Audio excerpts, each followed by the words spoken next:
Gentra legenda, Nexia legenda deganlarga jo'natib qo'yamiz. O'zingda bor legenda bo'ladi mana.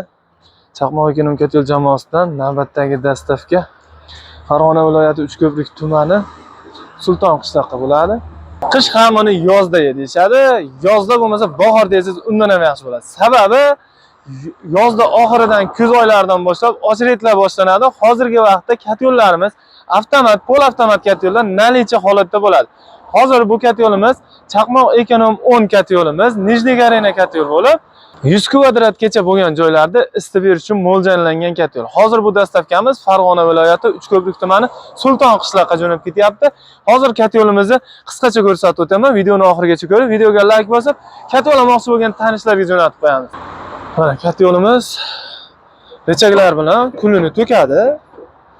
Endi santexnik akalarimizga aloqaga chiqqanimizda shu eshikchani iloji bo'lsa ruchkali qilib beringlar, sababi boltga bo'lsa qiyin bo'lyapti deshadi. Ko'p kat yo'llarda ko'rsalaring, arzon kat yo'llarda tepadagi eshigi ham boltga bo'ladi.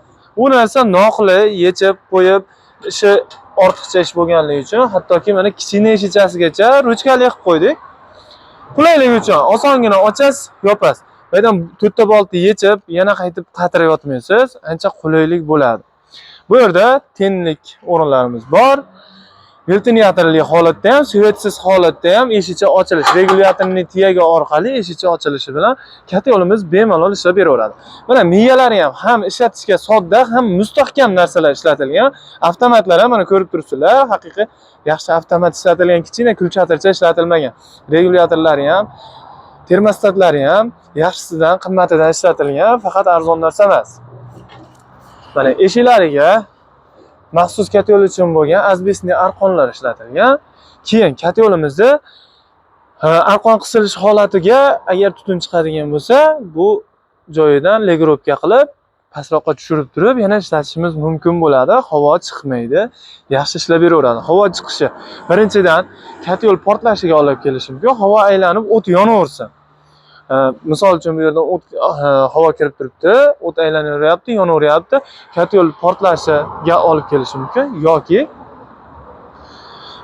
tutun chiqib, joyingizni tutun qilishga sabab bo'ladi. Shuning uchun shularda hisob qilingan, ruchka tarafi ham, bu tarafi ham legirovka qilinadi.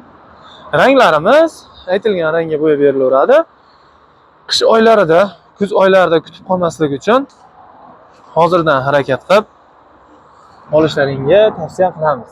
Mana bu yerdan bo'shatib, bemalol bu yerga yig'ilgan qurumlarni olib tashlashlaring mumkin. Mana tushunmaganlar bu yerda demoxod kulxonasidan kichkina qilib qo'yishyapti. U darrov to'lib qoladi, keyin yana darrov tozalashga to'g'ri keladi. Tepalarni ham 5 sm, 10 sm dan qochmasdan uzunroq qilib berganmiz. Sababi tozalashlari qulay bo'lsin. Bu yerdan suv kirgiziladi yoki bizirgina qo'yiladi. Yoki ochiq sistema bo'lsa, datchik qo'yib qo'ysa ham bo'ladi. Bayda obratga, bayda podacha. Mana ichki holatlarni ham ko'rsatib o'tamiz. Mana ichi chugun bo'ladi. Chugun bo'lganning yaxshiligi tozalashga oson bo'ladi va chuguni tinchigandan keyin bemalol yangi qo'ysak bo'ladi. Garantiyalarimizga keladigan bo'lsak, garantiyalarimiz 2 yilgacha garantiya beriladi. Ichki suv qo'ymaslik holatiga 2 yil garantiya beriladi. Elektr qismiga, ventilyator miyalariga 1 yil garantiya beriladi. Mana hozir nalichidagi kat yo'llarimizni ham ko'rsatib o'tamiz. Bu o'sha Nijniy Garena, Verxniy Garena kat yo'llardan. Hozir bu Nijniy Garena holati, xuddi shundan Verxniy Garenasi ham bor. Endi bu avtomat kat yo'llarimiz. Avtomat kat yo'llarimizning garelkalari har xil bo'ladi. Bu haqida video qildik. Kanalimizga o'tib, YouTube kanalimizga bemalol ko'rsalaring bo'ladi. Farqi nimada? Hozir yana qisqacha tushuntirib berishga harakat qilaman. Videoni oxirigacha ko'rib, videoga like bosib, kat yo'l olmoqchi bo'lgan tanishlarga jo'natib qo'yamiz.